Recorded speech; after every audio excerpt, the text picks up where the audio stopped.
ఎంత ధైర్యం ఉంటే నా కళ్ళ ముందే నా భార్య మీద చేయి వేస్తావు? నా కళ్ళ ముందే మరీ ఇలా ఓవర్గా రెచ్చిపోతున్నావు? హే, తానే ఏమనట్లేదు, నీకేంట్రా ప్రాబ్లం?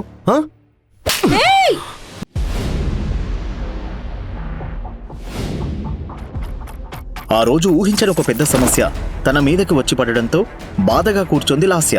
ఆమెను చూసి ఓదార్చడానికి దగ్గరికి వచ్చాడు ఆమె భర్త సాగర్. లాస్యా, ఏంటి మొహం అదోలా పెట్టావు? ఏదైనా ప్రాబ్లమా? చెప్పు, నేనున్నానుగా, చూసుకుంటా. నేను పెట్టుబడి పెట్టిన కంపెనీ పూర్తిగా నష్టపోయింది. రేపటిలోగా 50 కోట్లు చెల్లించాలి, లేకపోతే ఈ ఇల్లు కంపెనీ ఏది మిగలదు. 50 crores కదా, దానికి ఎంతలా ఫీల్ అయిపోతున్నావా? 50 crores కదానా? ఏం మాట్లాడుతున్నావు సాగర్?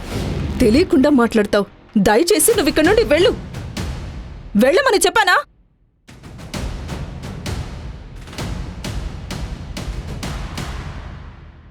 వీడెక్కడ మనిషి? నీ సమస్యకి అతనికి అసలు సంబంధమే లేనట్టు వెళ్ళిపోయాడు. ఇలాంటి వాడినా నువ్వు వెంటపడి ప్రేమించావు? ఇలాంటి వాడిని నువ్వు ఎలా సెలెక్ట్ చేసుకున్నావో నాకు అస్సలు అర్థం కావటం లేదు.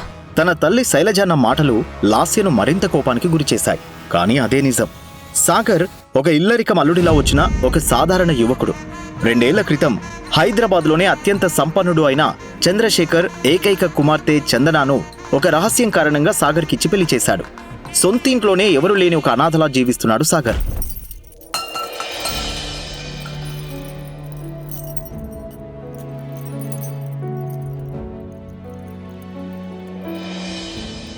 బీదవాడైన సాగర్ శైలజ కళ్ళల్లో ఎప్పుడూ ఒక చీడ పురుగులానే కనిపించాడు. వివాహం జరిగిన నాటి నుంచే సాగర్ ఆ ఇంటిలో పనోడిలా మారిపోయాడు. ఇప్పటికే 2 ఏళ్లు గడిచినా వారిద్దరికీ పిల్లలు పుట్టకపోవడంతో శైలజ వారిని విడదీయాలని కుట్ర పనడం ప్రారంభించింది. సాగర్తో విడాకులు తీసుకోవాలని ఒత్తిడి చేసిందామె. కానీ లాస్య సాగర్ పైన ఉన్న ప్రేమ వల్ల అలా చేయడానికి ఒప్పుకోలేదు. ఇదొక వైపు ఇలా కొనసాగుతుండగా మరోవైపు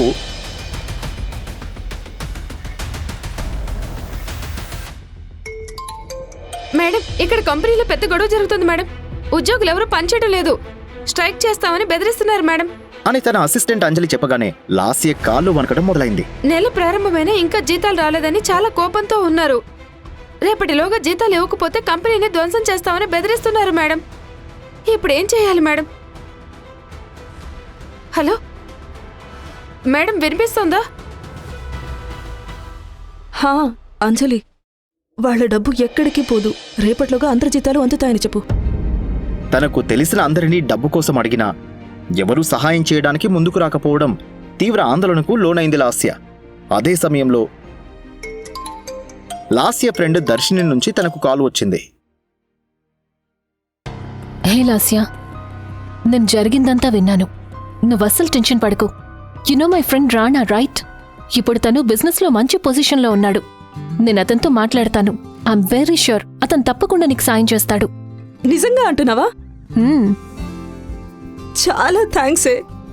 నేనెంత టెన్షన్ పడ్డానో తెలుసా?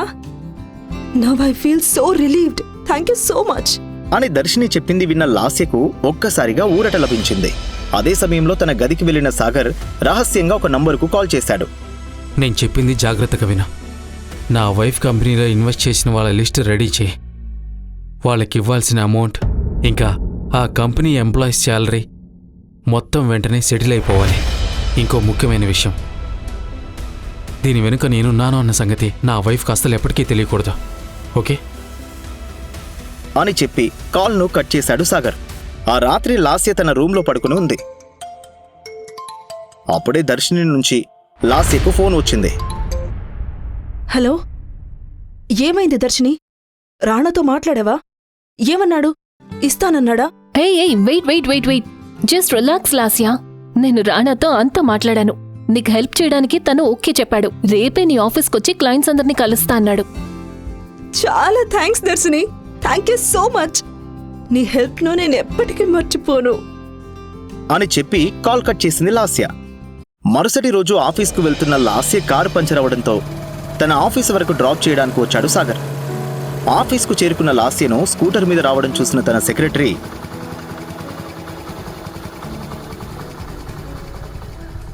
ఏంటి మ్యామ్, ఈ బండి మీద వచ్చారు? మీ కార్ ఏమైంది?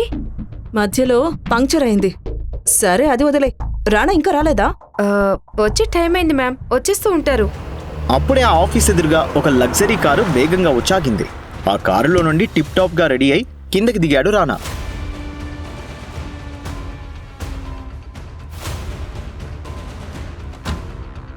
అతను రాగానే లాస్య అతని దగ్గరికి వెళ్ళి, హాయ్ రాణా. హాయ్ లాస్యా. వచ్చి చాలాసేపు అయిందా? లేదు లేదు, ఇప్పుడే వచ్చాను. అక్కడ ఉన్న సాగర్ స్కూటర్ని చూస్తూ, వాట్? ఈ బండి మీద? ఇలాంటి డొక్కు బండి పైన ఎందుకు రావడం? చెప్పుంటే నేనే నిన్ను పికప్ చేసుకునేవాణ్ణి కదా. పికప్ అన్న పదాన్ని రానా ఉద్దేశపూర్వకంగా నొక్కి చెప్పడంతో కోపంతో రగిలిపోయాడు సాగర్. సరే అది వదిలే. రాణా, క్లయింట్స్ తో మాట్లాడావా? అదేం ఇష్యూ అవ్వదు కదా? కమ్ ఆన్ లాస్యా, నేనుండగా నువ్వెందుకు టెన్షన్ పడతావు? అని అంటూ లాస్య భుజం మీద చేసి రానాను చూసిన సాగర్ కోపంతో అతని కాలర్ పట్టుకుని, రేయ్, హే చేతి, ఎవరా నువ్వు? అవును, ఎవరితను? నీ బాడీ గార్డా?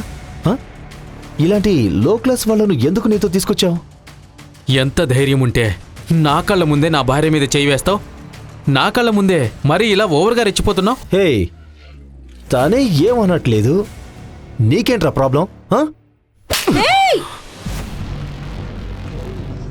లాస్య మరియు తన ఆఫీస్ ఎంప్లాయీస్ అందరి ముందు అలా కొట్టడంతో రానా చాలా అవమానంగా ఫీల్ అయ్యాడు. సాగర్, ఏంటి నువ్వు చేసిన పని? నా జీవితం నాశనం చేయడానికి ఇక్కడికి వచ్చావా? నాకు హెల్ప్ చేయడానికి వచ్చిన వ్యక్తిని ఇలా అవమానిస్తావా? నాపైన ఎందుకు లాస్య కోపడుతున్నావు? అతను అన్న మాటలు నీకు తప్పుగా అనిపించలేదా? అతను చేసిన దాంట్లో ఏం తప్పుంది? నేను ఏ పరిస్థితిలో ఉన్నానో నీకు తెలీదా? కోపంగా మాట్లాడుతున్న లాస్య ముందు నుండి ఉన్న రానా వెళ్లిపోయే ప్రయత్నిస్తాడు. రాణా, రాణా, ప్లీజ్ రాణా, వెళ్ళొద్దు రాణా.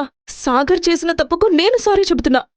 ప్లీజ్ రాణా, నువ్వు లేకపోతే ఈ ప్రాబ్లం నుండి ఎవ్వరూ నన్ను కాపాడలేరు. అది నీకు తెలుసు, కానీ నీ మొగుడికి తెలియట్లేదే. అందరి ముందు నన్ను కొట్టి అవమానించినందుకు అతనే నా కాళ్ళ మీద పడి సారీ చెప్పమను.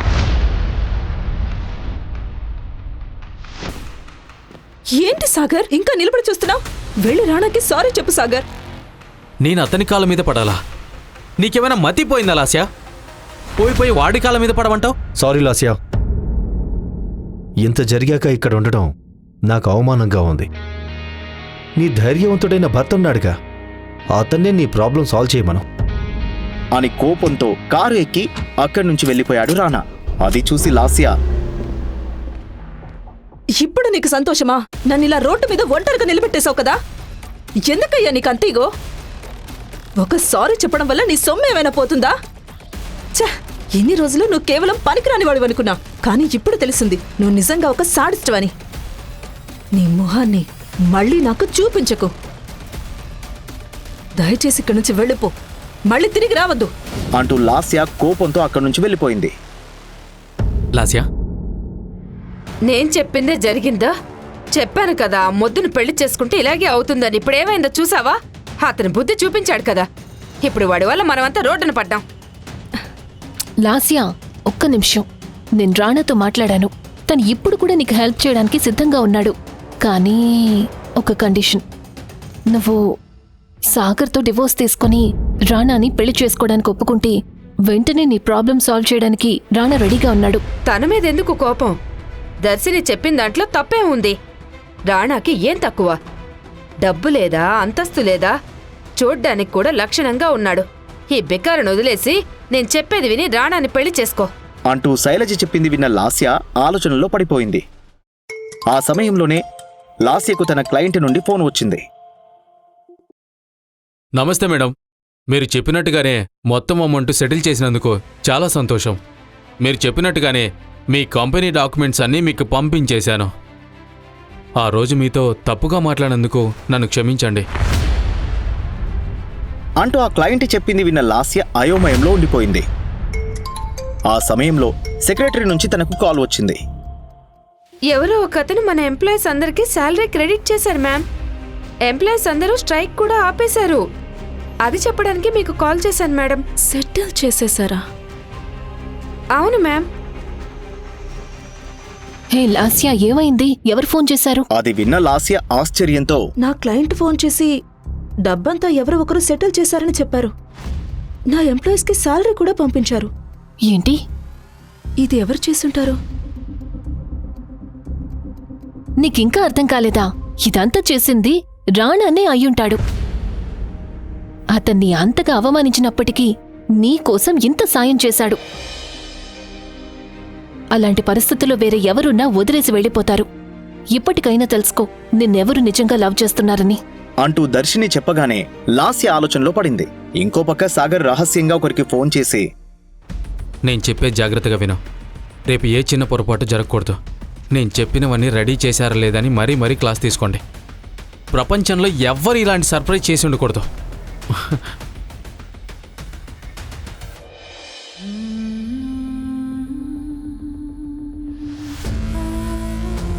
కాల్ కట్ చేసి ఉదయం ఉత్సాహంగా లేచి సర్ప్రైజ్ ఇవ్వడం కోసం లాస్యని ఇంట్లో అంతా వెతికి చూశాడు. కానీ లాస్య ఎక్కడా కనిపించలేదు.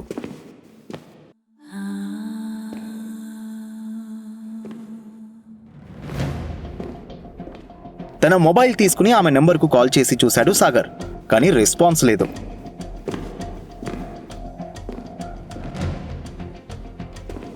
ఎక్కడికి వెళ్ళుంటుందో అతనికి అర్థం కాలేదు. సాగర్ లాస్య ఫోన్కి మెసేజ్ చేస్తున్న అదే సమయంలో ఒక కారు వచ్చి తన ముందాగింది.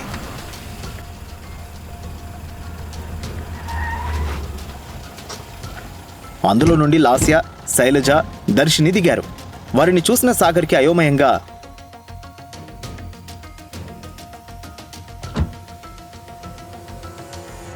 ఏంటే వీడు ఎన్నడూ లేంది ఈరోజు కోటు సుట్టు వేసుకుని నిలబడ్డాడు? ఎక్కడైనా అద్దెకి తీసుకొచ్చాడంటావా? ఎక్కడైనా దొంగతనం చేశాడేమో ఆంటీ. ఏంటి లాస్య, ఎక్కడికి వెళ్ళిపోయావు? నిన్నెక్కడెక్కడ వెతికానో తెలుసా? నువ్వు కనిపించకపోయేసరికి ఎంత భయపడ్డానో తెలుసా? లాస్య, నిన్నే అడిగేది. ఎక్కడికైనా వెళ్ళేప్పుడు చెప్పి వెళ్ళొచ్చు కదా. అప్పుడే అదే కారులో నుంచి రానా బయటకు దిగడం చూసిన సాగర్ కోపంతో, అది వీడితో కలిసి వెళ్ళావా? వీడిని చూస్తేనే నాకు కంపరమేస్తోంది. సరేరా, కారేకో, నీకు సర్ప్రైజ్ రెడీగా ఉంది. ఏంటి? నువ్వు తనకి సర్ప్రైజ్ ఇస్తావా? నువ్వు తనకి సర్ప్రైజ్ ఇవ్వడానికి ముందే మేము నీకు ఇంకో సర్ప్రైజ్ రెడీ చేశాం అంటూ దర్శిని చెప్పగానే ఆ మాటలు విన్న సాగర్ అయోమయంలో ఉన్నాడు. లాస్యా, నువ్వే చెప్తావా లేక నన్ను చెప్పమంటావా? నేనే చెప్తాను. మీ ఇద్దరికి విడాకులిప్పించి లాస్యాకు రాణాతో పెళ్లి చేయాలని ఫిక్స్ అయ్యాము. దర్శిని చెప్పింది విని సాగర్ షాక్ అయ్యాడు. లాస్య, వీళ్ళందరూ కలిసి నిన్ను మోసం చేస్తున్నారు. వీళ్ళని నమ్మకో. వీళ్ళని నమ్మి వీణెలా నువ్వు? ఏయ్, నా గురించి మాట్లాడేంత అర్హత ఉందా నీకు? నా బ్యాంక్ బ్యాలెన్స్ ఎంతో తెలుసా నీకు? నా కార్ కాస్ట్ ఎంతో తెలుసా నీకు? హే, కార్ సంగతి వదిలే. కనీసం నేను పెట్టుకున్న గాగల్స్ కాస్ట్ ఎంతో తెలుసా నీకు? నువ్వు నెల మొత్తం పని చేసినా నేను పెట్టుకున్న ఈ గాగల్స్ కొనలేవు. లాస్య, వీడు చెప్పినట్టుగా నిజంగా నేను పేదవాణ్ణి వదిలేసి వెళ్ళిపోతున్నావా? చెప్పు లాస్య, నా దగ్గర డబ్బు లేదని నన్ను వదిలేస్తున్నావా? అవును, అందుకే నేను వదిలిపోతున్నాను. నా పరిస్థితి ఏంటో తెలిసి కూడా అర్థం చేసుకోకుండా నన్ను ఇబ్బంది పెట్టిన నీకన్నా తనని ఎంత అవమానించినా నా నుండి ఏమీ ఆశించకుండా నాకు సహాయం చేసిన రాణానే ఎంతో బెటర్. నా దృష్టిలో నువ్వు రాణా కాలి గోటికి కూడా సరిపోవు అంటూ లాస్య కోపంగా అరిచింది. ఆ మాటలు విన్న సాగర్ షాక్లో నిలబడిపోయాడు. ఆ సమయంలోనే లాస్య తల్లి శైలజ, ఇదిగో డివోర్స్ పేపర్స్. నా కూతురు సంతకం పెట్టేసింది, నువ్వు కూడా సంతకం చేసి ఇంటి నుండి దయచేయి అంటూ శైలజ చెప్పగానే అది విని లాస్యను వేదనతో చూస్తాడు సాగర్. ఇదే లాస్య నిర్ణయం అని తెలుసుకున్న సాగర్ బాధగా విడాకుల పత్రంపై సంతకం పెట్టడానికి సిద్ధమవుతాడు.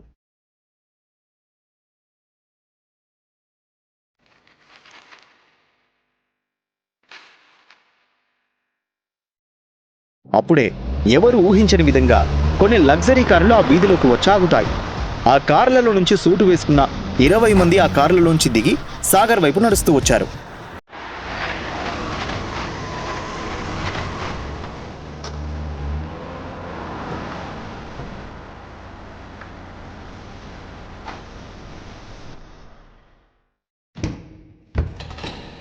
ఆ సమయంలో రోల్స్ రాయ్స్ కారు నుంచి దిగిన ఒక అందమైన అమ్మాయి ఓ బాక్స్ను ఓపెన్ చేసి దానిలో 20 కోట్ల విలువైన సాలిటేర్ డైమండ్ నెక్లెస్ ఉండడం చూసి అందరూ షాక్ అయ్యారు.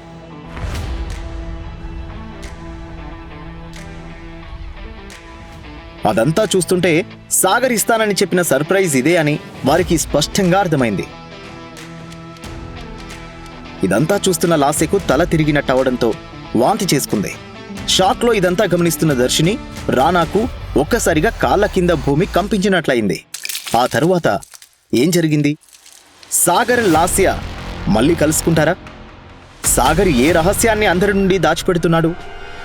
లాస్య సాగర్ చేసిన సహాయం గురించి తెలిసిందా?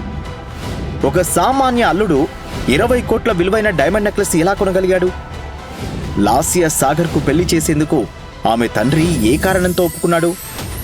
ఈ ప్రశ్నలన్నింటికీ సమాధానం తెలుసుకోవాలంటే వెంటనే పాకెట్ FM డౌన్లోడ్ చేసి ఈ ఆడియో సినిమా కింగ్ ఉచితంగా వినండి.